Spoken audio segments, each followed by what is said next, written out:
गिरनार पर्वताचं नेमकं महत्त्व काय आहे आणि त्या पर्वताची पायरी चढणाऱ्या प्रत्येकाला गुरूंची अनुभूती येते का? बढाया आपण खूप मारतो की आपण एकी आहे, एकीचं बळ आहे, आम्ही एका ग्रुपमध्ये आहोत. पण जेव्हा प्रत्यक्षात वेळ येते तेव्हा ते ऐक्य कुठे असतं ते आम्हाला गिरनारने शिकवलं. 1000 पायऱ्यापर्यंत आपली मस्ती उतरते, म्हणजे अक्षरशः आपली चरबी महाराज उतरवतात खरंच. म्हणजे तुम्ही काहीच म्हणजे जे मोठे ढिंगे मारत फिरत असतात ना की हा मी जाईन, हे करीन, ते करीन, खूप जण आधीपासून कंटिन्यू प्रॅक्टिस करतात वगैरे असं असतं. तिथे ते शून्य असतं. आपण जय गिरनारी म्हणतो, तेरा भरोसा आहे भारी तेरे आगे झुकती आहे दुनिया सारी, असं जे म्हणतो, ही जी उलाढाल आहे तो प्रसाद आहे आणि तेच आयुष्य आहे. म्हणून गिरनार हा मी म्हणते ना तो प्रवास नाही आहे. गिरनार हे मी जगले त्या ह्याच्यात आणि अजूनही गिरनार जगावा असंच गिरनारचं अस्तित्व आहे. दत्त महाराजांचा एक पाय थोडासा वरती आहे आणि एक पाय खाली आहे आणि तीच मूर्ती. आणि आम्ही त्यांना विचारतो की मूर्ती बदलली काय की खालती, परत चला भास होतोय तर मला एकीला होईल. साहीच्या 6 जणांना पाय खाली दिसतात आणि आम्ही दर्शन घेतोय, आम्ही पायावरती अगदी म्हणजे कळतंय की आम्हाला की आम्ही त्यांच्या पायावरती नतमस्तक झालो आहोत असं. म्हणजे हे कुठनं त्यांनी आम्हाला असं दर्शन द्यावं. तेव्हा अचानकपणे एक प्रकारचा असा धूर येतो, सफेद धूर असा खूप, आणि तो इतका सुगंधित धूर असतो ना की आपण असा तो धूर घ्यावा. म्हणजे तो जो सुगंध आहे तो महाराजांच्या अस्तित्वाचा सुगंध आहे. की अक्कलकोटला बोलवलं जातं, तर असं का? म्हणजे तिकडून तुम्हाला एक बोलवणं येतं त्यावेळेसच तुम्ही तिथे जाता, तर असं का म्हणतात? बोलावणं हे मनात जरी आलं ना, म्हणजे विचार आलाय की मला अक्कलकोटला जायचंय, पण असं बोलू नका की अजून महाराज बोलवत नाहीत. स्वामी समर्थ कधी त्यांचा भक्त चुकला तर रागवतात का? तो जो मुखवटा आहे ना, तो सेम मुखवटा रोज असला ना तरी त्या मुखवट्याचे भाव आवर्जून तपासावे, कारण ते इतके स्पष्ट क्लिअर भाव देतात ना की त्या दिवसाचा तुमचा दिवस तसाच झालेला असतो. ताई, आता मला गिरनार पर्वताविषयी जाणून घ्यायचं आहे. तर गिरनार पर्वताचं नेमकं महत्त्व काय आहे आणि त्या पर्वताची पायरी चढणाऱ्या प्रत्येकाला गुरूंची अनुभूती येते का? तर त्याविषयी आम्हाला सांगा. हो, आता म्हणजे गिरनारचं सांगायला झालं ना तर आपण जय गिरनारी म्हणतो, तेरा भरोसा आहे भारी तेरे आगे झुकती आहे दुनिया सारी, असं जे म्हणतो. गिरनार म्हणजे मी दुसऱ्यांचं काही बघून यात सांगू इच्छित नाही, म्हणजे जो आम्ही अनुभवलं हो. लास्ट मंथमध्ये त्याच्यावरतीच मी सांगेन. म्हणजे गिरनार हा जो प्रवास आहे ना तो तुमचं आयुष्य दाखवणारा प्रवास आहे. म्हणजे साधारणतः तुम्ही जन्माला आलात की तुमचा प्रवास कसा असतो हा गिरनार तुम्हाला समोरनं आणून दाखवतो. गिरनारच्या पायऱ्या आहेत 10,000, आपण म्हणतो 10,000 पायऱ्यावरती चढायच्या आहेत. पण हा जो 10,000 पायऱ्यांपर्यंतचा जो प्रवास जो आम्ही अनुभवला तो कसा, तो मी तुला थोडक्यात सांगते. पण हा जो प्रवास चढ उताराचा आहे. आयुष्यात माणूस सुद्धा एकदा चढतो उतरतो, नाही का? खूपसे त्याला कधी कधी प्रॉफिट लॉस किंवा सेटबॅक्स येतात, कधी कधी इमोशनली डाऊन होतो, कधी कधी तो खूप छान ग्रो करतो. ह्यामध्ये जसं मगाशी म्हटलं ते कधीच आपल्याला सोडत नाही. तो प्रवास म्हणजे गिरनार आहे. गिरनार पूर्ण अद्भुत आहे. म्हणजे जी सुरुवातच होते ती पहिल्या पायरीवरती, म्हणजे जेव्हा रेकीचे साधक आम्ही गेलो तेव्हा पहिल्या पायरीवरती म्हणजे साधारणतः एक नारळ फोडतात, पण पहिल्या पायरीवरती आपल्याला नतमस्तक व्हायला लागतं. इथेच आपण आपलं जे बॅगेज आहे, जे काही विचारात नाही, क्लेशात नाही, ते तिथे आपण सोडायला पाहिजे, म्हणून तो नारळ फोडायचा असतो. कळलं का? की म्हणजे मी तो फोडला नारळ, त्या नारळाच्या पाण्याचा तिथे अभिषेक झाला, म्हणजेच काय, मी माझ्या विचारांचं जे काही लोंढा घेऊन फिरतोय आता तो मी इकडे सोडला आणि त्याच्यावरती त्या पाण्याचा शिडकाव केला, म्हणजे आता मी महाराजांचा नामाचा आतमध्ये घोष करत पुढे जायचं ठरवत आहे. ही स्वतःशी केलेला तो संकल्प आहे एक प्रकारचा. कळलं? तर जेव्हा आम्ही निघालो त्यावेळेला आम्ही चढत जायचं असाच विचार केला होता. म्हणजे आता रोपवे वगैरे आहे, पण नाही, म्हणजे आम्ही असं धरलं की म्हणजे आपल्याला, म्हणजे आपण सरेंडरची भावना नेहमी म्हणतो, पण जेव्हा प्रत्यक्षात येतं ना तेव्हा बॅकफुटला असतात खूपदा गोष्टी, की नाही सोय ना, तर आपण असं जाऊ बघायचं. म्हटलं नको, आपण चढत जाऊया. आणि अगदी आम्ही पहिल्या स्टेपला आलो आणि तिथे जो मठ आहे स्वामींचा, तिथे आरती चालू होती स्वामींची, आणि त्या लोकांनी आम्हाला आतमध्ये बोलावलं आणि आम्ही आतमध्ये बसलो आणि आरती घेतली वगैरे. आणि ते I think so forest officer असतील, त्यांचे तिकडे आरती, कारण ते पण चढणार होते दुसऱ्या दिवशी, पण ते रोपवेनी जाणार होते सकाळी. तर ती आरती वगैरे झाली आणि आम्हाला ते टार्गेट आपलं जसं मी म्हणते की सेट होतं की आता वरती निघायचं आहे. परत गिरनारचा असा प्रवास आहे ना खडतर, की वाटेमध्ये तुम्हाला चढताना तिथे पाणी कमी पियायचं आहे, कारण तुम्हाला लूसाठी वगैरे असं काही सोयी नाही आहेत. आणि पहिल्यांदाच जेव्हा व्यक्ती करत असते ना त्याला पूर्ण अज्ञान असतं, आणि अशा वेळेला आपल्याला आता ती एक स्वतःची चेकिंग असते की आता मी करू शकणार आहे की नाही. पण तेव्हा तुमच्या विश्वासाची परीक्षा महाराज घेतात, की जेव्हा आम्ही ठरवलं की नाही महाराजच सगळं आहे आणि ते आम्हाला आता घेऊन जातील, म्हणजे डू ऑर डाय, कळलं का, काही झालं तरी चालेल पण मला वरती जाणं भाग आहे आणि मला तिथे पोहोचायचंच आहे. तर जेव्हा आम्ही आरती तिकडे चालू होती आणि मी म्हटलं की त्यांची आरती खूप जास्त चालू होती आणि आम्हाला तेच टार्गेट होतं की आता नाही निघायचं नाही. तर तेव्हा मी त्यांना सांगितलं की म्हटलं आम्ही पुढे निघतोय, म्हणजे तुमचं चालू राहून दे, म्हणजे आमच्यासाठी घाई नको असं. तर आम्ही तिकडनं प्रसाद घेतला आणि तिकडे ना छानपैकी, मी अगदी तुला सांगते मजा अशी झाली होती की छानपैकी सत्यनारायणचा आपला जो प्रसाद असतो ना तो तिथे त्यांनी पुढ्यात ठेवला होता महाराजांच्या. आणि हे आम्ही सगळे 6 जण. तर मी उठले आणि बाजूला ना साखरपुड्याने ठेवले होते. कुठून कुठून महाराज लक्ष ठेवतात ना हे बघ, नंतर कळेल तुला मी आता हे का सांगते. तर मी घेतले ते साखरपुड्याने, मी अगदी 6 पोक काढले चमच्यात, 6. प्रत्येकाला मी सांगितलं एक एक उचला आणि बाहेर आलो. तर आमच्या बरोबर एक मला म्हणाले ताई एवढा प्रसाद तिथे ठेवला तुम्ही साखरपुड्यानेच घेतले. तर मी म्हटलं आता प्रसादाचा मोह म्हटलं नंतर ठेवूया आपण, म्हटलं आता आपल्याला चढायचं आहे ना, तुम्ही एक एक उचला आणि पुढे चालायला निघा असं. मग आम्ही तो प्रवास करत करत जेव्हा निघालो ना तेव्हा गिरनारने दुसरं आम्हाला काय शिकवलं, तर ऐक्य काय असतं, कळलं का. बढाया आपण खूप मारतो की आपण एकी आहे, एकीचं बळ आहे, आम्ही एका ग्रुपमध्ये आहोत. पण जेव्हा प्रत्यक्षात वेळ येते तेव्हा ते ऐक्य कुठे असतं ते आम्हाला गिरनारने शिकवलं. म्हणजे आमच्या सगळ्यांचेच म्हणजे वर खाली थोड्या पायऱ्या होत्या, म्हणजे कोणी मागून येते थोडंसं कोणी पुढे आहे असं. पण तेव्हा आम्ही काय केलं की आम्ही प्रत्येक 6 जणांसाठी थांबत होतो. म्हणजे आता हिला थकवा लागलाय म्हणून हिने थांबून दे आम्ही पुढे जातोय तसं नाही. ज्या ज्या स्टेपला आम्ही थोड्याच होतो, असं काही लांबच्या स्टेपला नव्हतो, पण तिथे तिथे आम्ही थांबत होतो. मग एक तो काय होतो, एक विश्वास, एक मॉरल सपोर्ट की नाही मी थांबतेय तर माझ्यासाठी थांबले. परत जबाबदारी वाढते की माझ्यामुळे सगळे थांबतायत, म्हणजे मला माझा स्टॅमिना पण वाढवायचा आहे. बरोबर. 2 वे प्रोसेस असते नेहमी. नंतर पुढे जसं जसं आपण म्हणजे साधारणतः तिथे तर पायऱ्यांवरती ते काही काही ठिकाणी नंबर्स हे केलेले आहेत, मार्क केलेले आहेत की अगदी 1900 पायऱ्या वगैरे असं. पण 1000 पायऱ्यापर्यंत आपली मस्ती उतरते, म्हणजे अक्षरशः आपली चरबी महाराज उतरवतात खरंच. म्हणजे तुम्ही काहीच म्हणजे जे मोठे डिंगे मारत फिरत असतात ना की हा मी जाईन, हे करीन, ते करीन, खूप जण आधीपासून कंटिन्यू प्रॅक्टिस करतात वगैरे असं असतं, तिथे ते शून्य असतं. कारण एकतर चढण्यामधला तुमचा स्टॅमिना, वरती जाताना तुम्हाला थंडी लागणार आहे म्हणून तुम्ही ऑलरेडी स्वेटर घातलं असतं, पण तुम्ही ऑलरेडी स्वेटिंग होतं पण तुम्ही स्वेटर पण काढता.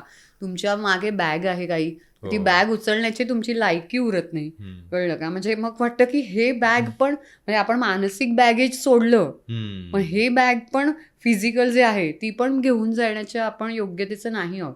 म्हणजे आपण काय आहोत, आपण मोकळे व्हायला पाहिजे सगळीकडून, कळलं का. म्हणजे विचारातून पण आणि ॲक्च्युअलच्या बॅगेजमधून सुद्धा हे पण शिकवतं. शिवाय दुसरी गोष्ट म्हणजे महत्त्वाची अशी वाटते ना गिरनार चढताना, की बघ साधारणतः आपण असं म्हणतो ना की आपले पाय खेचतात लोक, नाही का, कुठे वरती जायचं आलं की माणसं पाय खेचायला बसलेत. पण गिरनारच एक अशी जागा मला दिसली की जिथे सगळेजण तुम्हाला मोटिवेट करतात की नाही या वरती या वरती या असं. हे तर मी आयुष्यात पहिल्यांदा बघितलं. कारण म्हणजे लोक सगळीकडनं पाय खेचणार, इकडे आपल्याला वरती जा, आम्ही तुमच्या बरोबर आहोत, हा जो पॉइंट येतो ना तो किती तुम्हाला मोटिवेट करून जातो. म्हणजे आपण अध्यात्मरित्या गिरनार बघताना ही आयुष्याची जी गणितं मांडलेली आहेत ना, ती सोडवण्यासाठी गिरनार चढा, असं माझं म्हणणं आहे. आणि तो एकदा तरी प्रत्येकाने पायी चढावा. कारण स्वतः आपल्याला अजून तरी त्यांनी धडधाकट ठेवलेलं आहे, तर एकदा तरी आपल्या ह्या पायाची कसोटी चेक करण्यासाठी तो गिरनार चढावा, की महाराजांनी त्याच्यात शक्ती ओतली ती त्यांची आहे, आपलं काहीच नाही आहे. साधारणतः थोडं अजून वरती गेलं आणि आम्ही ज्या दिवशी गेलो ना, त्या दिवशी उल्कापात होणारा तो दिवस होता.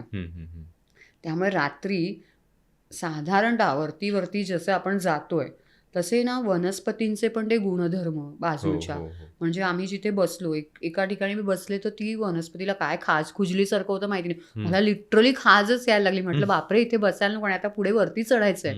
मग नंतर आपल्याला ना आपण एक टार्गेट, जसं मी मगाशी म्हटलं ना, आपण छोटे छोटे टार्गेट ठेवतो. म्हणजे तसं आम्ही पहिलं रामाचं मंदिर आहे, नंतर बाबा की पुढे जैन मंदिर आहे, किंवा नंतर अंबाजी आहे, नंतर गोरक्षनाथ आहेत, असे ना स्टेप्स मांडतो आपण, की मला हे हे हे ऑब्जेक्ट्स पहिले, हे गोल्स मला क्रॅक करायचे, मग मी पुढे गिरनारला दत्त महाराजांच्या इथे पोहोचणार आहे. हे जे छोटे गोल सेटअप करतो, म्हणजे हे पण एक लाईफ तुम्हाला दाखवतं ना, की मी इथे छोटे छोटे गोल कसे सेटअप केले.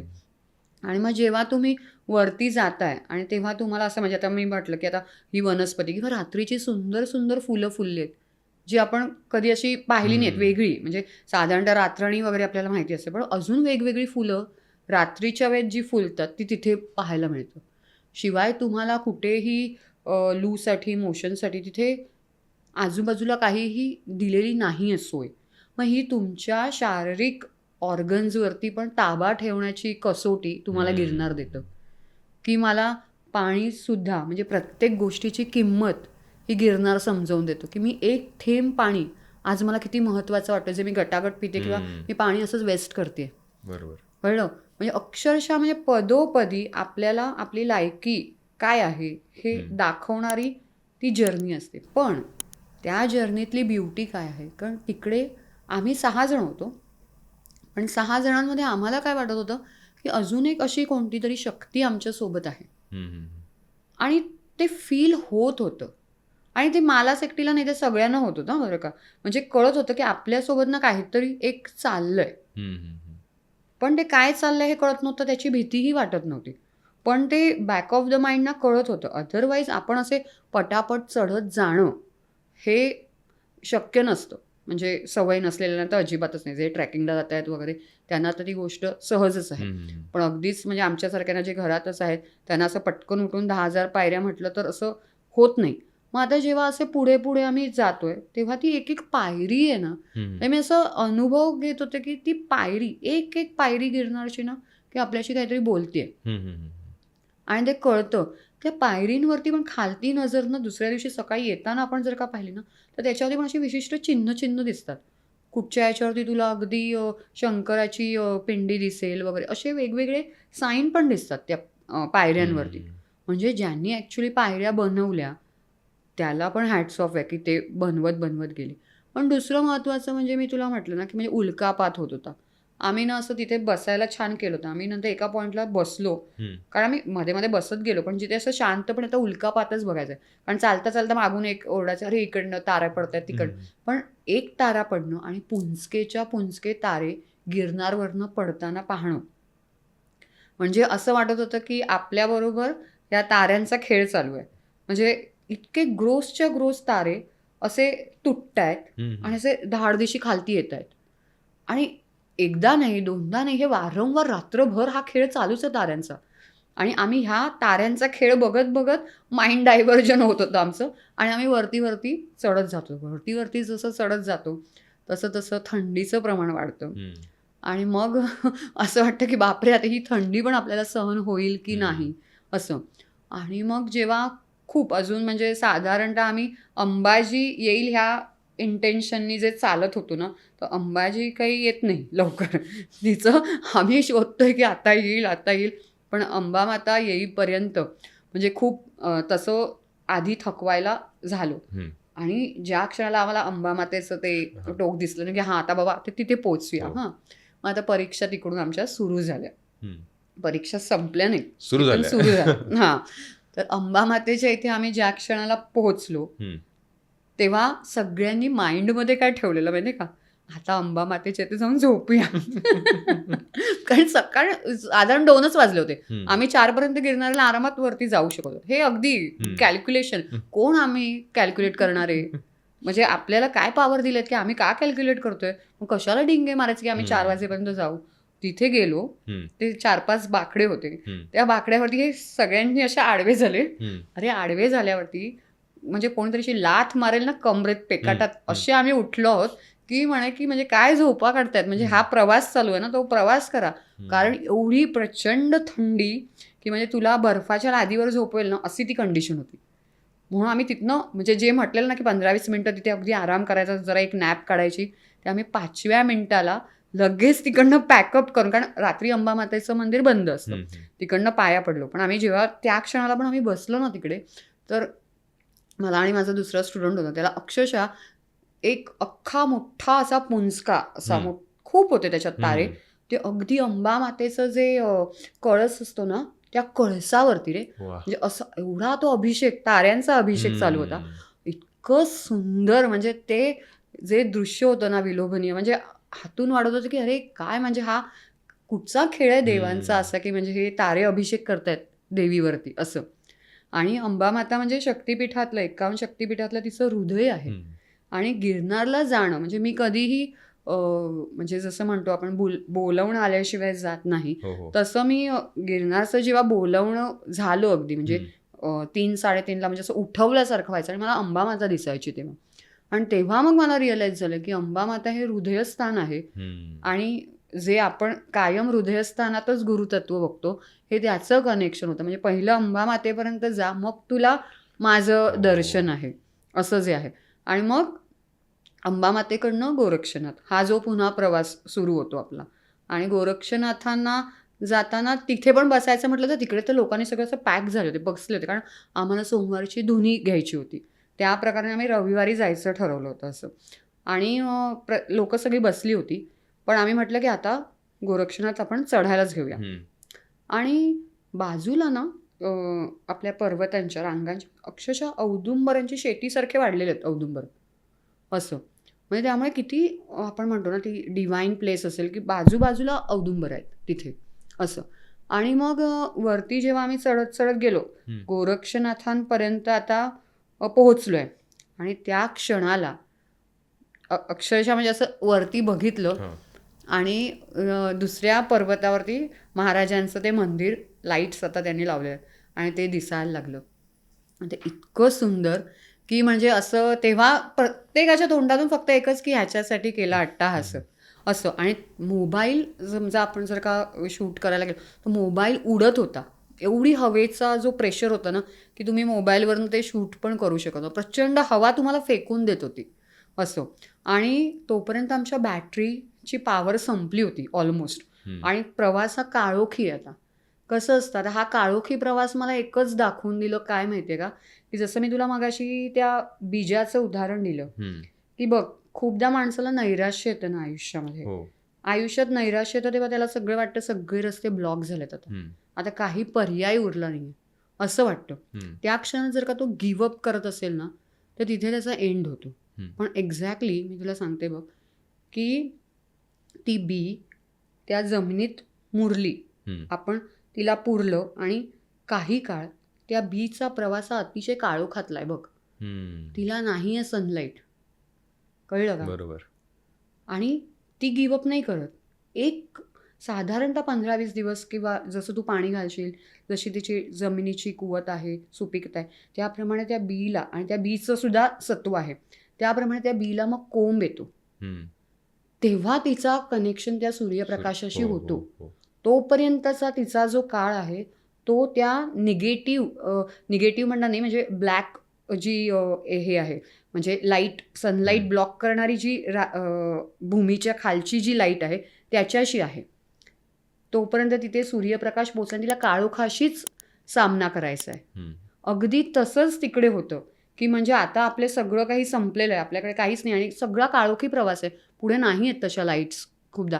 आणि काही काही पेवर ब्लॉक्स तुटलेले असतील, काही असतील, तर आपलं पाय लचकला वगैरे तर पुन्हा, कारण चढ उतार आहे. पण प्रत्येक पर्वत हा 2,000 पायऱ्या चढायचं आहे, उतरायचं आहे असं. पण जेव्हा ते माझ्या त्या क्षणाला तेच डोक्यात आलं, की आत्ता आपण म्हणतो की आम्ही करू की नाही, पण त्या क्षणाला तुम्हाला महाराज तिकडे लाईट्स दिसत आहेत. अगदी तेच त्या बीजाचं होतं, जेव्हा ते अंकुरित होतं. जेव्हा ती म्हणत असेल ते बी, की मी किती काळ काळोखात राहू. जेव्हा नैराश्यामधली लोक म्हणत असतील की मला मार्ग सापडत नाहीये, मी किती काळ काळोखात राहू, मला एकतरी ऑप्शन द्या महाराज, तेव्हा महाराज ती परीक्षा बघत असाल की तू किती काळ काळोखामध्ये थांबू शकतोयस. कळलं? आणि जेव्हा तुमचा अगदी अंत वाटतो ना, अंत, की आता मी गिवअप करतो, त्या क्षणालाच तुम्हाला तो लाईट्स देतो आणि ते कोंब फुटतं आणि तुम्ही वरती येता. आणि एकदा का वरती आलात तर ती वेल आहे, झाड आहे, ते कुठेही त्याला फळ लागलं, फूल लागलं, तरी पाणी तुम्ही त्या मातीच्या रूटला घालता, तेव्हा ते तिथे पोहोचतं. म्हणून तुमची पहिली पायरी महत्त्वाची होती, तेव्हा तुम्हाला गिरनारची ती महाराजांची लाईट दिसली आहे. कळलं का? म्हणजे त्यांनी सांगितलं की तिथे मी आहे, म्हणजे तू तिकडे सोडून आलास सगळं, पण आता मी या गोरक्षनाथांच्या इथून तुला दिसतं. कारण तिथे गोरक्षनाथांनी मागून घेतलं ना, मी कुठेही असेल तरी मला तुमचं दर्शन झालं पाहिजे. म्हणून महाराज खाली राहिलेत थोडेसे आणि आपल्या शिष्याला त्यांनी वरती ठेवलंय. हे सद्गुरूंचं काम आहे. कळलं का? सद्गुरू कार्य काय करतायत, त्यांना तिथे हेवे दावे किंवा माझं मोठेपण नाही दाखवायचं आहे. बरोबर. मोठेपण दाखवणारा गुरु नसतो, स्वतःचा मीपणा दाखवणारा गुरु नसतो. कळलं का? आणि माझंच खरं हेही सांगणारा गुरु नसतो. कळलं का? तो तुमच्यातलं काय लपलं आहे तुम्हाला पॉलिश करणारा गुरु असतो. तुझ्यातलं हिडन ट्रेजर जे आहे ते त्याला फाइंड आउट करण्यात जास्त इंटरेस्ट असतो. तू माझ्याबरोबर माझ्या कॅलिबरला येतोयस म्हणून आता मी तुझ्याशी जळकट वृत्ती करणार, हे सांगणारा गुरु नसतो. त्याच्या त्या क्वालिटीज नाहीत, मग ते फ्रॉड्युलंटच गोष्टी असतात. असं आहे. म्हणून ते शोधणं पण तितकं महत्त्वाचं असतं. कोणालाही उठसूट आलो आणि आपण म्हटलं की हा माझा गुरु आहे, हे आहे, असं करू नये. तुमची क्वालिटी चेकिंग तिथे प्रत्येक क्षणाला होत असते, जशी गिरनारमध्ये आमची होत होती. बरं, आता आम्ही गोरक्षनाथपर्यंत आलो. आता गोरक्षनाथांची कडनं परीक्षा कशी आहे की वरती चढलात तरी तुम्हाला उतरायचं आहे पुन्हा. तो उतरून नंतर कमंडलूच्या स्थानातनं पुन्हा तुम्हाला वरती जायचं आहे आणि तिकडे महाराज तुम्हाला भेटणार आहेत. मग प्रवास तिकडे दुसरा पेपर कुठचा आमचा कठीण होता की जेव्हा आम्ही उतरल्यानंतर मग खालती ना बघा, म्हणजे वाटेवरती तुम्हाला क्वेश्चन पेपर टाकतात ते. आता जेव्हा तिथे एक महिरप आहे, अशी कमान आहे, तिकडून एक साईड कमंडलूला जाते, एक आपण वरती दत्तगुरूंच्या मंदिराच्या इथे जातो. तर तिथे जाताना आम्ही काय विचार केला की आता 3 वाजले त्या वेळेपर्यंत, तर म्हटलं आता इथे अर्धा तास, खूप माणसं अशी तिकडे थांबून होती खालती, म्हटलं तर इथे अर्धा तास थांबूया. पण आम्हाला ना कदाचित त्या दिवशी बसणं अलाउड नव्हतं जास्तीचं बहुतेक, म्हणजे आम्ही तिथे बसलो. एक माझा जो स्टुडंट आहे तो वरती तिथे एक बेंच होता त्याच्यावरती बसला. माणसं ना सगळी रस्त्यातनं चालले ना, मागून कशाला कोण जाईल कड्याकापर्यंत रात्रीचा, आणि अजिबात जाणार नाही. पण एक व्यक्ती गेला आणि त्याच्या हातातली काठी सुटली, ती बरोबर ह्याच्या डोक्यावर पडली. तर आणि तो झोपनी अशी, म्हणजे नॅप येणार तेवढ्यात तो जागा झाला. म्हटलं बघ, बहुतेक आदेश आहे की काठी मारून उठवलाय, चालायला लावूया. म्हटलं आता आपल्याला बसण्यात पण इथे काही पॉईंट नाही. शेवटी आम्ही तिथे एक जण आरती करायला सुरुवात करत होते की आता दत्तांचं तो पर्वत रांगती चढायचे म्हणून आम्ही मग त्यांची आरती झाल्यानंतर आम्ही पुढे चढायला गेलो. आता प्रचंड थंडीचा जो सामना तिथे करायचा होता, ते आम्ही वरती जाऊन जेव्हा बघतोय की आता मंदिराच्या जवळ ज्या काही स्टेप्स आहेत तिथे सगळीकडे लोक बसली आहेत, कारण आता मंदिर 6 वाजता उघडणार आहे. 6 वाजेपर्यंत तुम्हाला वेट अँड वॉच करायचंच आहे. तर आता आम्ही एकेका स्टेप्सवरती बसलो. स्टेप्सवरती बसल्यानंतर जो थंडीने मारा केला आमच्यावरती, म्हणजे बर्फाचे गोळे फेकून मारतील ना तुमच्या अंगावरती तसे. म्हटलं म्हणजे ही थंडी, म्हणजे चल आपण थंडीच्या प्रदेशात गेलो तरी आपल्याकडे काहीतरी असतं वर्ण तसे वुलनच्या गोष्टी घालण्याला, आमच्याकडे काही नव्हतं तेवढं. आणि तो थंडीचा प्रचंड मारा, आणि आम्ही आपल्या तिथे कुडकुडत की महाराज लवकर मंदिर उघडा की आम्हाला दर्शन घेऊन दे. ते 2 तास आपली पूर्ण मस्ती उतरवण्यासाठीचे होते की तुम्ही जे स्वतः म्हणता ना, मी हे करू शकतो, मी हे डील क्रॅक करू शकतो, इथे हे क्रॅक करून दाखवा, मग माझ्या मंदिरात या, असं होतं. आणि नशिबाने म्हणजे 6 वाजता म्हणजे ते महंत येतात वगैरे. आपण तेव्हा जेव्हा 6चा प्रहर होता आणि तेव्हा आकाशाची जी ऑरेंज बॉर्डर म्हणजे हो, जो हो. सूर्य उदयाला येत असतो ना, हम्म, हम्म, तेव्हाचा एक त्या थंडीत येणारा वॉर्मथ वेगळा असतो. हम्म. आणि तो जे क्षितिजासारखा जे आपण म्हणतो ना, ती जी सोनेरी जो काठ होता ना, ती महाराजांच्या अंगावरची शाल होती अक्षरशः. म्हणजे तेव्हा बरोबर ती शाल जेव्हा महाराजांवरती सूर्य अर्पण करतो तेव्हा मंदिर बरोबर उघडतं आणि शंखाचा नाद होतो. आणि शंखाचा नाद होतो तेव्हा जे पहिले बसलेले आहेत पायरीवरती त्यांनी दर्शन घेऊन झालं. आणि आमची जेव्हा वेळ आली तेव्हा आम्ही म्हणजे तिथे प्लास्टिक बॅन आहे. अजिबात प्लास्टिक चालत नाही कोणत्याही. म्हणजे तुम्ही काही देणार असाल तर ते पण प्लास्टिकमध्ये असेल तर तेही तुम्ही आधीच काढून ठेवा. कारण म्हणजे खूप अस्वच्छता होते ना गिरनारवरती हो, हो, म्हणून. हो. त्यामुळे ते आधीच चेकिंग करतात. पण ज्यांना कोणाला जायचं असेल तर कृपया म्हणजे असं लपून बिपून ते प्लास्टिकमध्ये ठेवून नेऊ नका. कारण आपल्यालाच ह्या गोष्टींची काळजी घेणं गरजेचं आहे. तर म्हणून आम्ही सगळं स्टीलच्या डब्यातच सगळं नीट हे केलं होतं की महाराजांची शॉल म्हणा किंवा कमळगठ्ठ्याची माळ, त्यांची कंठीची माळ असो. आणि तिथे गेल्यानंतर ते जे बसले होते त्यांनी आम्हाला ना एकही क्वेश्चन नाही केला. म्हणजे ती माळ उचलली आणि कमळगठ्ठ्याची माळेला पण कधी कधी ना असं गुंता होतो पटकन. हो. ती अशी सुट्टी अशी येत नाही. अक्षरशः ती सुट्टी माळ माझ्याकडे हातात आली आणि त्यांनी सरळ ती दत्त महाराजांच्या अंगावरती लगेच घातली. म्हणजे बाजूला मागून जेव्हा एखाद दुसरे आले ना, तो त्यांना ओरडून विचारत होता की ही माळ तुम्ही घातलेली नाही आहेत ना. कारण घातलेलं तिथे त्यांच्यावरती चढवलेलं अजिबात चालत नाही. कारण त्याचा त्रास होतो. पण ते त्रास होतो हे मला नंतर कळलं. म्हणजे आधी मला माहिती नव्हतं. म्हटलं हा का ओरडतायत हे एवढं की म्हणजे घातली आहे का करून असं. म्हणजे तुम्ही काही तुमची अंगठी किंवा तुमची माळ घातलेली त्यांना टच करायला देऊ नका असं आहे. तुमचं जे काही नवीन असेल ते तिथे घाला, परिधान करा असं आहे. पण ते घालतीलच असं माहीत नाही. पण कारण आमचे शेले त्यांनी ठेवले पण ती माळ वगैरे कमळगठ्ठ्याची अगदी लगेच घातली. पण आम्हाला जेव्हा त्या क्षणाला आम्हाला ना म्हणजे असं झालं की आपण हे महाराज जे पाहतोय आणि गिरनारचे जे फोटोज आपण बघतो ह्याच्यामध्ये तुम्ही इन्स्टाला वगैरे कुठे येत असतं तरी आम्हाला ना प्रचंड फरक दिसत होता. म्हणजे आणि कोणी एकमेकांशी तेव्हा बोलत नव्हतं. कारण सगळ्यांनी रेकी चालू केली होती आणि म्हणजे रेकीतनं महाराजांना कनेक्ट व्हायचं हे होतं. कारण पुन्हा ती संधी येणार नाही आहे ना असं. आणि त्यामुळे जेव्हा आम्ही पाहतोय ना म्हणजे आम्हाला अक्षरशः महाराजांचे पाय सुद्धा खाली पूर्णपणे असे टेकलेले असे दोन्ही पाय दिसत आहेत आम्हाला. आणि विशेष म्हणजे हे एक सगळ्यांना दिसतंय. गाईचं तोंड सुद्धा जे आय थिंक सो महाराजांच्या उजव्या साईडला ते मला डाव्या साईडला दिसतंय. हा काय हे चालू होतं काही कळत नव्हतं. पण हे तिथे बोलण्याची वेळ नव्हती कारण आम्ही एकमेकांशी बोलतच नव्हतो. आम्ही फक्त महाराज आणि आम्ही असे प्रत्येकजण त्याचा फोकस तोच होता की हे त्यांना पाहायचं आहे. आम्हाला त्यांची ऊर्जा समजते का की म्हणजे त्यांनी आम्हाला एवढं इथपर्यंत आणलं हलकं फुलकं होऊन. तर ते आता पेपर तर दिला त्यांनी आम्हाला एवढा पण आता ते आम्हाला काय पाहतायत हे जे होतं ना एक वेगळं कॉन्व्हर्सेशन आतून चालू होतं ते सगळ्यांचं चालू होतं. आणि जवळजवळ 10 मिनिटं म्हणजे अख्खा म्हणजे सोमवार असल्यामुळे तिथे गर्दी खूप होती. कळलं का. कारण धुनीला सगळेजण येतात. आणि तेव्हा 10 मिनिटं आम्हाला गाभाऱ्यात उभं राहायला मिळणं हे इम्पॉसिबल होतं. एकही माणूस आणि तिथे पोलीस सुद्धा असतात. आम्ही 6 जणांच्या व्यतिरिक्त एकाही माणसाला त्यांनी आतमध्ये यायलाच दिलं नाही तेव्हा. आणि 6 जणं आम्ही अगदी छानपैकी मागून प्रदक्षिणा जेव्हा घालतो ना तेव्हा सुद्धा महाराजांनी स्थापन केलं शिवलिंग वगैरे जे ते अगदी नीट पाहत होतो. तिकडचं श्रीयंत्र एवढं सुंदर आहे ते पाहत होतं. म्हणजे सगळं न्याहाळून घेता आलं. कुठेच असं घाई नाही की असं डोकं टेकवतोय निघा. म्हणजे जे समाधान असतं ना की निदान आपण एवढे 10,000 पायऱ्या आल्यानंतर असं डोकं टेकून महाराज असे क्षणात बाजूला होतात असं नाही झालं. मग ते जे लाड प्रेम आम्हाला देत होते ना ते कळत होतं.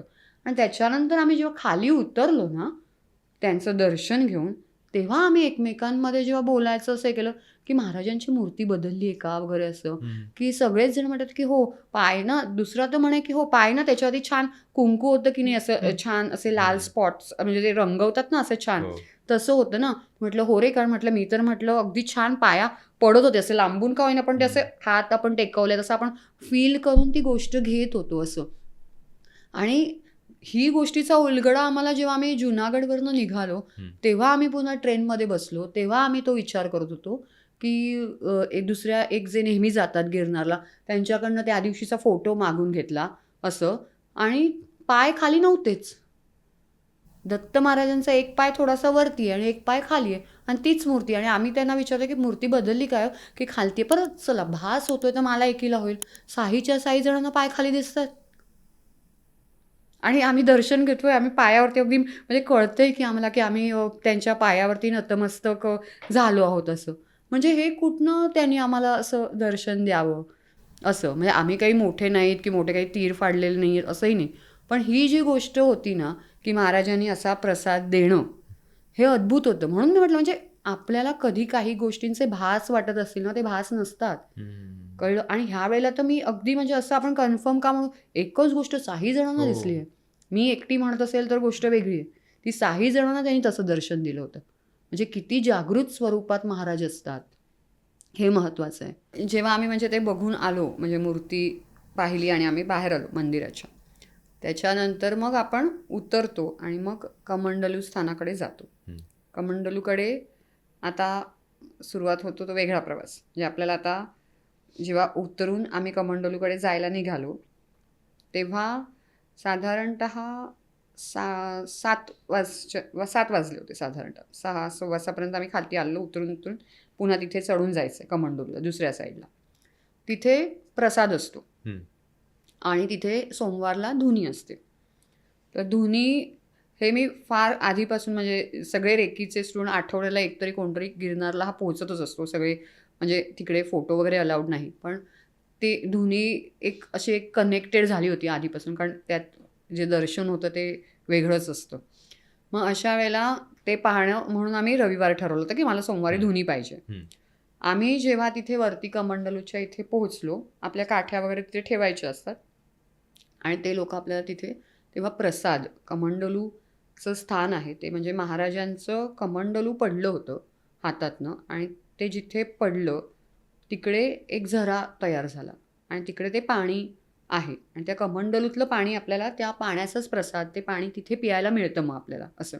आणि तुमच्या शरीराला पाण्याची खूप गरज झालेलीच असते, पण तिथे सुद्धा जेव्हा पाणी देतं तेव्हा अर्ध ग्लास पाणी वगैरे, म्हणजे खूप पाण्याचं महत्त्व आपल्याला कळून जातं, म्हणजे जे शरीराला खूप आवश्यक आहे. आणि प्रसाद आम्ही घ्यायला बसलो आणि तेव्हा जे पहिल्या पायरीवरती मी तुला सांगितलं होतं की सत्यनारायणाचा प्रसाद होता आणि तो आम्ही खाल्ला नव्हता, कारण आपल्याला चढायचं हे लक्ष आपलं महत्त्वाचं आहे की तिथे आता प्रसादापेक्षा मी पुढे चढणं, महाराजांच्या जवळ पोहोचणं हे महत्त्वाचं आहे. आपण साखरपुटाणा हा सुद्धा प्रसादच झाला, म्हणजे मी त्यावेळेला सत्यनारायणाच्या प्रसादाच्याच मोहात अडकणं नव्हतं असं. पण महाराज तिकडे जाऊन आमची इच्छा ती पूर्ण करतात की जेव्हा आम्हाला प्रसादाचं तिथे लाईनमध्ये उभं राहिलो तेव्हा प्रसादाला तिथे असाच सत्यनारायणाचा प्रसादच तिकडे होता. आणि मी म्हटलं बघ, म्हटलं जो गणेश नावाचा होता त्याला म्हटलं बघ, काल रात्री खायचा होता ना, तो इकडे म्हटलं आणि तू वरती चढून दर्शन घेऊन आल्यावरती प्रसादाची इच्छा म्हटलं पूर्ण केली.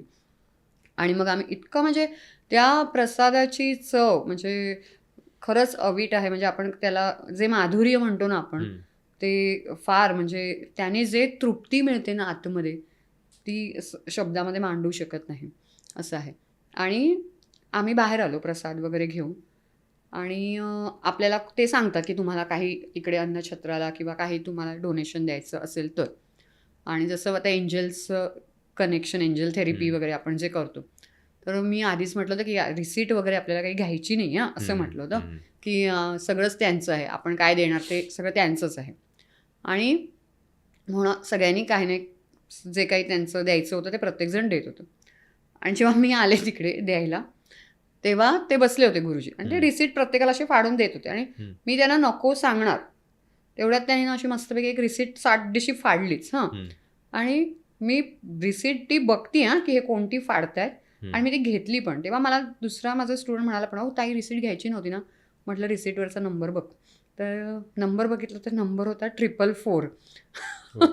म्हटलं जो आमचा एंजल्ससाठी जो महत्त्वाचा नंबर आहे, म्हणजे एंजल्स पण किती सोबत होते. आम्ही जे म्हणत होतो की जी शक्ती आहे आपल्या सोबत, ते तिथे त्यांनी ती रिसीट फाडलं. म्हणजे दिस आर द मेसेजेस की आपण कुठून तुम्हाला मेसेज मिळतो ना तो महत्त्वाचा असतो. आणि मग आम्हाला ते मी रिसीट ठेवली आजपर्यंत. मी आता ती जपून आयुष्यभर ती ठेवीन, कारण ती एंजलनी आमच्या सोबत असलेल्याची जी पावती दिली होती ना त्याची ती पावती होती अक्षरशः. आणि मग जेव्हा धुनीची वेळ होते ते आपल्याला एकत्र बसवतात. जिथे दत्ताची मूर्ती असते आधी, म्हणजे जिथे धुनीचं स्थान आहे त्यांचं, तिथे दत्ताची मूर्ती बाजूला करून मग तिथे ते लाकूड रचतात. म्हणजे थोडेसे आम्ही लांब होतो पण ते दिसत होतं. आणि जेव्हा आपल्याला सांगितलं जातं की तुम्ही आता नामस्मरण सुरू करा, कळलं का, नामस्मरण सुरू करा असं जेव्हा म्हटलं तेव्हा त्यावेळेला दिगंबरा दिगंबरा श्रीपाद वल्लभ दिगंबरा याचा सगळेजण नामघोष सुरू करतात. आणि तो असा पॅसेज आहे पूर्ण, समोर ते लाकूड रचलेली आहेत असं. आणि जेव्हा तो नामस्मरणाचा सगळ्यांनी नामघोष सुरू केला, साधारणतः 5-10 मिनिटांनी ना सगळे शांत झाले होते, पण बोलतच नव्हतं. म्हणजे मला ते काय कळतच नव्हतं की बोलत का नाही येत कोणी. म्हणजे आम्ही जे 6 जण होतो ना, त्यामध्ये असे अश्रू डोळ्यातनं येत होते की, आणि आम्ही नुसतं म्हणजे एक वेगळ्या लईमध्ये तो नामघोष चालू आहे. आणि ती जी माणसं आहेत त्यांची, त्यातला एक व्यक्ती आमच्याबरोबर चढताना सुद्धा होता, पण त्यांनी आम्हाला सांगितलं नाही की तो तिथे आहे, म्हणजे कार्यामध्ये आहे, सेवेत आहे, असं काहीच सांगितलं नव्हतं. तो तिथे वरती भेटला, तो पण आमच्याकडे बघून हसतोय की सगळेजण शांत बसलेत. आणि आम्ही 6 जण जे बोलतोय, कदाचित कोणी मनातनं बोलत असेल, कोणी थोड्या आवाजात बोलत, पण आवाज जो आपण म्हणतो तो आमचा 6 जणांचा घुमत होता अगदी असा. आणि साधारणतः 40-45 मिनटं झाली हे सगळं चालू आहे. तिथे मोबाईल वगैरे तेव्हा अजिबात अलाउड नाही. तेव्हा अचानकपणे एक प्रकारचा असा धूर येतो, सफेद धूर असा खूप, आणि तो इतका सुगंधित धूर असतो ना की आपण असा तो धूर घ्यावा. म्हणजे तो जो सुगंध आहे तो महाराजांच्या अस्तित्वाचा सुगंध आहे. आणि तो जो अग्नी प्रज्वलित होतो ना त्या लाकडांमधून, त्याला कोणतेही म्हणजे मॅचिस म्हणा किंवा काहीही एका वेगळ्या अग्नीचा आधार देऊन तो प्रज्वलित होत नाही, कळलं का. तो आपल्या नामस्मरणातनं प्रज्वलित होतो. साधारणतः 45 मिनिटांनी, म्हणजे हे जेव्हा पहिला स्मोक आला, त्या स्मोकचा आम्ही सुगंध तो घेतो, म्हणजे तेव्हा आपल्याला समोर काही दिसतच नाही, सगळं धुकं कसं पसरतं तसा तो धूर. आणि अचानक आपण म्हणतो ना महाराजांची एंट्री, म्हणजे ती जी अग्नी जी प्रज्वलित झाली त्या क्षणाला विदिन अ सेकंड आपल्याला कळत नाही, असा फटदिशी अग्नी प्रज्वलित होतो. आणि त्रिशूळ घेतलेले महाराज उभे आहेत अग्नीमध्ये. आणि एवढी मी रडले की म्हणजे महाराज, म्हणजे असं वाटत होतं की म्हणजे माझ्यासाठी, म्हणजे आमची इच्छा तुम्हाला बघण्याची म्हणून अग्नीमध्ये तुम्ही उभे आहात असं. आणि हे दर सोमवारी तुम्ही प्रत्येक भक्तगणांना हे दर्शन देत आहात असं. एवढे म्हणजे तेव्हा आपल्याला काय दुखतंय खुपतंय काही उरत नाही, काय तुमचं तुम्ही ठेवणार जिथे तुम्हाला महाराज साक्षात दिसत आहेत असं. आणि ते असे त्रिशूळ घेऊन उभे आहेत आणि पूर्ण रूप दिसतंय. कुठेही आपण म्हणणार नाही की, म्हणजे ज्याला कोणाला कदाचित कसे आहे महादेव किंवा गुरुतत्व हे माहीत नसेल ना, तरी तो म्हणाल की हे काहीतरी उभं तरी आहे, कोण आहे इकडे त्रिशूळ घेऊन, एवढं तरी कोणी पटकन अगदी सांगू शकतो. म्हणजे ते व्याघ्रचे कपडे घालतात ना, म्हणजे असे चर्म घालून असे तसे, तर ते घातलेलं असं. आणखीन हातामध्ये ते त्रिशूळ आणि असं इकडे डोक्याला असं बांधतात, तसं त्या रूपामध्ये ते महादेवांच्या स्वरूपामध्ये असे अगदी असे प्रचंड अग्नीच्या लोटात उभे असं. आणि ते जेव्हा बघितलं, म्हणजे आम्ही असे नुसते रडतोय. आणि एक बाई त्याच्यामध्ये पण फोटो काढायला म्हणजे तेव्हा हे होतं, ती म्हटलं अगं थांब जण, ते तिकडे इतकं स्ट्रिक्ट आहे की ते फोटो तुमचा मोबाईल वगैरे टाकून देण्याची पण त्यांना हे आहे, अनुमती आहे, कारण ते चालतच नाही तेव्हा हे केलेलं. आणि त्याच्यानंतर अग्नीच्या ज्या ज्वाळा जातात ना, त्याच्यात ब्रह्मा विष्णू महेश असे तिन्ही फेस दिसत होते त्या अग्नीच्या ह्याच्यामध्ये. आणि तो साधारणतः 15-20 मिनटं ही गोष्ट चालत राहते आपल्यासमोर. असं एक स्क्रीन लावली आणि त्याच्यावरती महाराज दिसतात अगदीच असं. पण तो सुगंध, ते महाराजाचं दर्शन, तिथे आपण सगळं फुल आपण म्हणतो ना की आपण देऊन टाकतो स्वतःला, की आता काय आपण पाहायचं आहे, महाराजांनाच पाहिलं आहे, म्हणजे काय आपल्याला त्यांनी आपल्यातली एकरूपता दाखवली आहे की मी तूपणाची बोळवण संपवली आहे, असा जो भास तिथे तयार होतो ना, तेव्हा तो आपण जेव्हा त्यांना अनुभवतो तेव्हाचे आपण, जेव्हा गिरनार चढायला घेतला तेव्हाचे आपण, ह्याच्यात जमीन आसमानाचा फरक असतो. कारण उतरताना तुम्ही राहिलेले नसतात, तुम्ही पूर्णपणे महाराजांचे झालेले असतात. तेव्हा कदाचित तुम्ही फक्त तुमच्या 6 जणांमध्येच उतरत असतात, पण बॅक ऑफ द माइंड फक्त महाराजांनी तुम्हाला काय घेतलं, कसं धरलं आणि तुम्हाला कसं दर्शन दिलं यामध्ये असतात. तुम्हाला सगळंच शिकवून गेले महाराज. तुम्हाला तुमच्या अस्तित्वाची जाणीव करून दिली, तुम्हाला पेपर टाकले, वेगवेगळे थंडीचा प्रसंग दिला, भलेही तुमचे पाय दुखले, काय दुखलं, पण तुमची जिद्द तुम्हाला त्या डेस्टिनेशनपर्यंत जेव्हा पोहोचवते तेव्हा तुम्हाला जसं फ्रूट अपेक्षित असतं त्याहून अधिक बोनस म्हणून महाराजच तिकडे उभे असतात. मग तुम्ही स्वतः चढून जाण्याचं जी आपण म्हणतो ना ब्युटी आहे, जे तेज आहे, जी ऊर्जा आहे ती तिथे पाहणं आणि अनुभवणं, आणि त्यात एक विलक्षण समाधान आहे. कारण 5,000 पायऱ्यापर्यंत रोपवे आहे. ज्यांना शक्य नाही आहे ते ऑफकोर्स रोपवेने जातातच, पण ज्यांना शक्य आहे त्यांना मी आवर्जून सांगेन की तुम्ही हा चढत प्रवास अनुभवा.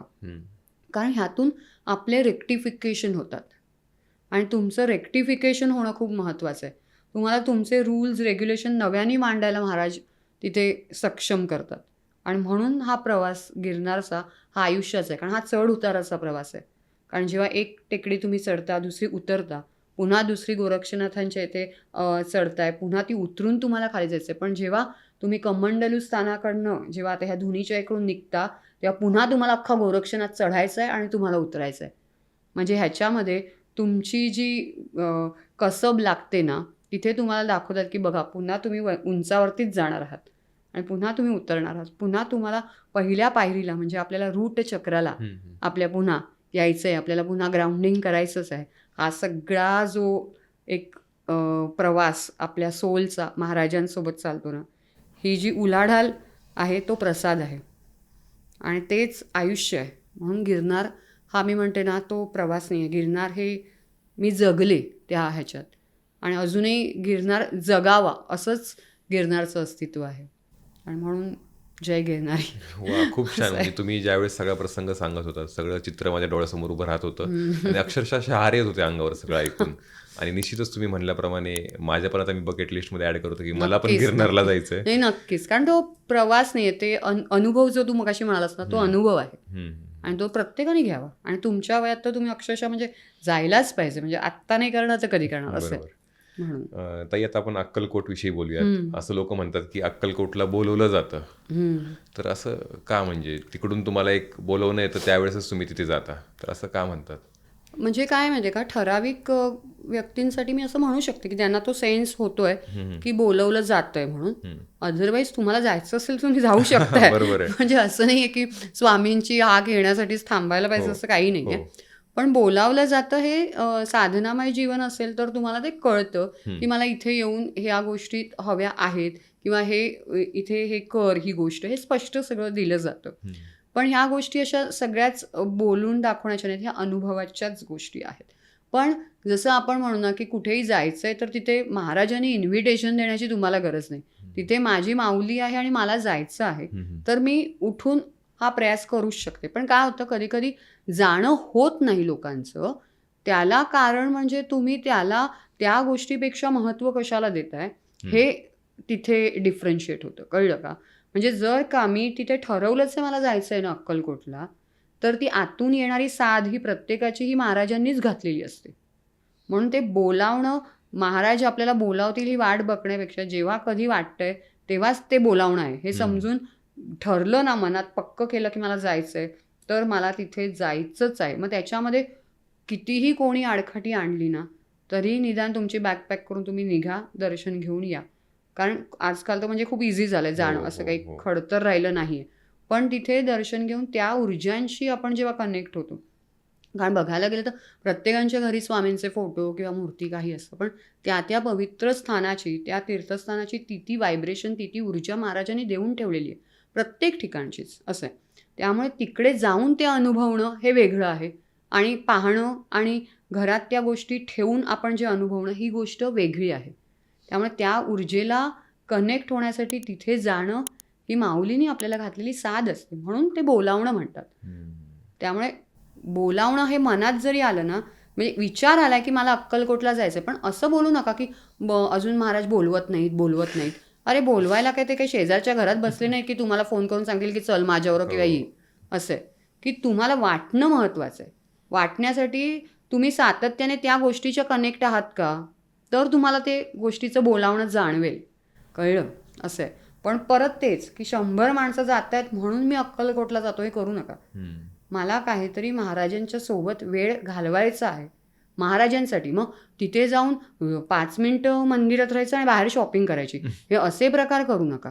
म्हणजे ते लक्ष बाहेर काढलेल्या चपलांवरती असेल आणि मी आतमध्ये देवाचं नमन करतोय, तर तेही उपयोगाचं नाही. मग तू तिथपर्यंत पोचलाच नाहीस येऊन सुद्धा, कारण तुझं लक्ष चपलेकडेच राहिलं. जे पहिल्या पायरीवरती गिरनारला सोडलं ना, म्हणजे ते सोडलंच. बरोबर. कळलं. म्हणजे मी खरंच सांगते, म्हणजे आता चपलेचंच उदाहरण घेतलं म्हणून एवढंही मी तुला बिंदास सांगते की मी तर घातले होते स्केचर्स घातले होते. आयुष्यात मी काही महागड्या चपला वगैरे घालणाऱ्यातली बाई नाही. कळलं. पण ते घातले होते, ते गिरनारच्या निमित्ताने ओपनिंग केलं त्याचं. पण जेव्हा ते त्या डोंगराच्या कडेकपारीमध्ये सोडले होते ना, तेव्हा एक मनात असा लवलेश नाही आला की माझे स्केचर्स जातील. गेले तरी चालतील, फरक पडत नाही, मला त्यांचं दर्शन होतंय ना. म्हणजे हे सुटलं, आणि हे सुटणं महत्त्वाचं आहे. कारण माणूस धरत नाही प्रत्येक गोष्टीची पावलोनपावली. आपण जी व्यावहारिक दृष्टीने बघत असतो ना गोष्ट, त्यामुळे आपण तिथे कनेक्ट नाही होत. कळलं. तिथे कनेक्ट होण्यासाठी या सगळ्याच गोष्टी सोडणं गरजेचं आहे. म्हणून ते मगाशी पण मी सुरुवातीला म्हटलं बघ, तो मोजत होता आणि तो मणी पण मोजत बसला. ते मोजणं थांबवायचं. आपल्याला ते तरतायत, त्याच्या प्रवाहात राहायचं. त्यामुळे गो विथ द फ्लो असं आहे ते. ताई, एक शेवटचा प्रश्न. स्वामी समर्थ कधी त्यांचा भक्त चुकला तर रागवतात का? म्हणजे प्रश्न आपल्याला खरंच हसू येण्यासारखा आहे. का माहिती आहे का? कारण आपण लहानपणापासून आई वडिलांना पाहिलं आहे, आई वडिलांच्या सोबत वाढलो आहोत. तर जेव्हा वडिलांनी आपल्याला धपाटा मारलाय, आणि मारावाच, म्हणजे तर आपण लाईनीत राहतो, तर तेव्हा त्या वडिलांना तुमचा राग येत नसतो. त्यांना तुम्हाला फक्त एका राईट ट्रॅकवर आणायचं असतं. ते तुम्हाला म्हणजे कोणत्याही गोष्टीतनं वाईट हेतूने ते बोलत नाहीत किंवा मारत नाहीत. पण आपल्याला त्यांचा राग येतो तेव्हा, की हे मला ह्यानी मला मारलं, ह्यानी असं मला 4 चौघात बोलले, मला मित्रांच्या सोबत बोलले वगैरे असं. आपण तो राग खूप टाईमापर्यंत घेऊन बसतो. कळलं ना. पण त्यांच्या तो लक्षातही नसतो, कारण त्यांना तेव्हा तू चुकलेला दिसत असतोस. त्यामुळे स्वामींची मूर्ती जेव्हा आपण मठात वेगवेगळ्या पाहतो कधी, तेव्हा पण बघ तुला असं अनुभवायला येतो, कधी कधी आपल्याला त्यांच्यामध्ये राग द्वेष असा डोळ्यातनं दिसला आहे किंवा काही, म्हणजे त्या मूर्ती जेव्हा अशा वेगवेगळ्या आपण पाहतो, कधी कधी आपल्या आतमध्ये काहीतरी चुकीची पण भावना असेल ना. अक्कलकोटच्या समाधी मंदिरातलं तर मी हे सांगूच शकते. म्हणजे त्यांची ती जी तो जो मुखवटा आहे ना, तो सेम मुखवटा रोज असला ना तरी त्या मुखवट्याचे भाव आवर्जून तपासावे. कारण ते इतके स्पष्ट क्लिअर भाव देतात ना, की त्या दिवसाचा तुमचा दिवस तसाच झालेला असतो. आणि तो प्रत्येकाने पाहावा, जरूर झूम करून पाहावा. कधीतरी महाराज असे रागाने बघत असतात, कधी कधी ते इतके हसत असतात, कधी कधी ते इतकं प्रेम देत असतात.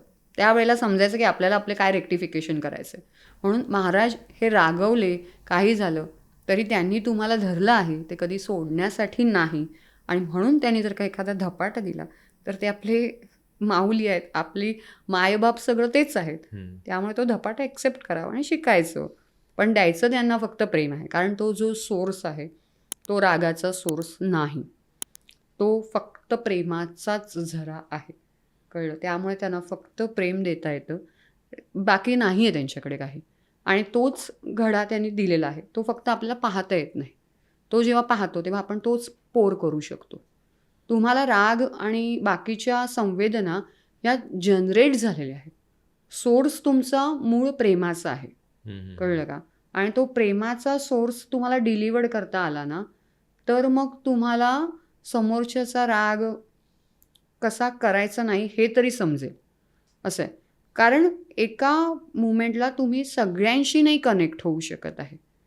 मग कुठेतरी तुम्हाला डिटॅचमेंट पण समजली पाहिजे, आणि मी राहून ती गोष्ट कशी करेन हे कळलं पाहिजे. म्हणून एकरूपता, कळलं का, हे महत्त्वाचं आहे. देव पाहायला गेला आणि देवची झाला असं जे म्हटलं आहे महाराजांनी, तर त्याच्यामध्ये ती जी सांगड घातलेली आहे ना त्यांची माझ्याशी, की मीच तो आणि तोच मी, अहम ब्रह्मास्मी, असं आहे ते. मग ह्याच्यामध्ये आपण म्हणतो ना की महाराज काय आहेत, तर महाराज प्रेम आहेत. मग ते सोर्स तुम्हाला देणारच, ती कनेक्शन तुम्हाला देणार. आणि ती कनेक्शन तुमची डेव्हलप झाली ना की तुम्हाला डिलिव्हर्ड करताना तो झोन प्रत्यक्षरित्या अनुभवता येतो. तुमच्यातले चेंजेस झालेले कळतात. म्हणजे तुमचा तामसीपणा कमी झालेला तुम्हाला कळतोच. तुम्हाला एक दया आणि आतून आपुलकी हे तयार झालेलं कळतं. पण हे सगळ्यांसाठीच समान असेल असं नाही सांगू शकत. पण कारण काय अगदीच कोणी त्रेधा तिरपीट करणारं असेल तर त्या वेळेला जसं महाराजांचा धपाटा खायची तयारी आहे तसंच तिकडे तेव्हा वागणं गरजेचं असतं. पण जिथे तुमची एकरूपता आहे ती एकरूपता तुम्हाला महाराजांनी दिलेली आहे. त्याशिवाय एकरूपता सगळ्यांमध्ये निर्माण होत नाही असं आहे. त्यामुळे स्वतःला कुठे पाहायचं आहे ते बघायचं, जजमेंट करत राहायचं नाही. मी कुठे स्वतःला पाहू शकतो हे तुम्हाला समजलं पाहिजे आणि तो आतला अभ्यास आहे. म्हणजे नेहमी आतून बाहेर असं पाहावं. आता बाहेरून आत पाहतात लोक, कळलं का? हां, तर ते नाही पाहायचं. म्हणजे हा समोरचा काय करतोय त्याप्रमाणे नाही, माझ्या आतमधनं काय ते मला बाहेर किती सुंदर डिलिव्हर करता येतं ह्यावरती मी पाहिलं तर तो आतून बाहेरचा जो प्रवास आहे ना ती साधना आहे.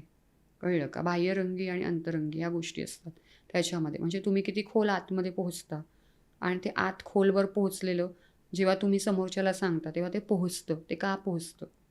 कारण तुम्ही तुमच्या आतमध्ये कनेक्ट झाला आहात. तिथे महाराज आहेत आणि ते प्रेमाचं सूत्र घेऊन बसलेले आहेत. तिथे राग, लोभ, द्वेष नाही, मोहमाया काही नाही.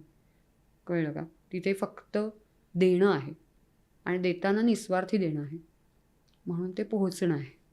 आणि अशा रीतीने महाराज आपले आहेत आपल्याजवळ, आपल्याला सगळ्यांना खुशीत घेऊन येत आणि खरंच ते सगळ्यांना असे छान आई लेकराला घेते खुशीत तसेच घेतलेलं आहे. तसं पहा म्हणजे महाराजांचा राग दिसणार नाही तुम्हाला. पण आपलं वर्तन सुद्धा सुधारेल त्याच्यामुळे. असं आहे. मला फक्त एवढंच म्हणजे सांगायचं इथे मेन हेच होतं की म्हणजे जो काही वेगळ्या गोष्टीने बाजार मांडला जातो त्याच्यासाठी महाराज नाहीत. चमत्कारांसाठीच महाराजांना पाहू नये.